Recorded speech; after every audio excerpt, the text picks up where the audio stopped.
আসসালামু আলাইকুম। আসমাস ডায়েরি থেকে স্বাগতম। আমি আজ সরিষা ইলিশ রান্না করব। 1 কেজির চেয়ে কম ওজনে আমি একটা মাছ নিয়ে নিলাম। মাথা লেজ বাদ দিয়ে আমার এখানে 8 পিস হয়েছে। প্রথমে মাছটাকে ভালো করে ধুয়ে নিয়েছি।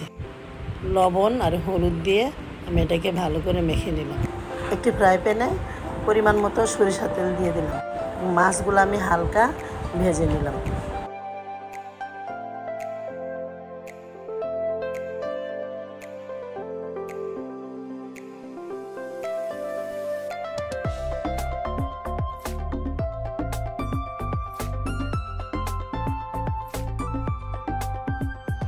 এখন আমি একটি কড়াইতে পরিমাণ মতো সরিষা তেল দিয়ে দিব।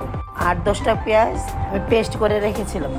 তেলটা গরম হওয়ার সাথে সাথে আমি পেঁয়াজ পেস্ট করাটা দিয়ে দিলাম।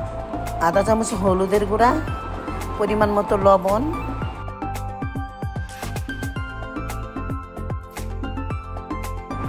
সাত আটটা কাঁচামরিচ, 1 চামচ ধনিয়ার গুঁড়া, আধা চামচ জিরার গুঁড়া,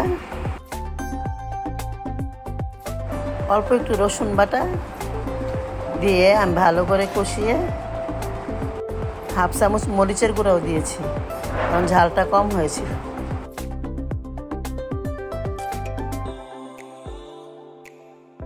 এখন এইগুলা একসাথে ভালো করে কষিয়ে আমার ওই ভেজে রাখা মাছগুলো আমি ঢেলে দিব। তারপর ভালো করে উল্টিয়ে পাল্টিয়ে নিব।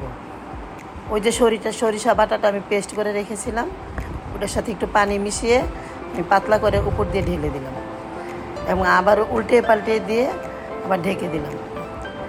এই করে আমার রান্নাটা আমি শেষ করে দিলাম।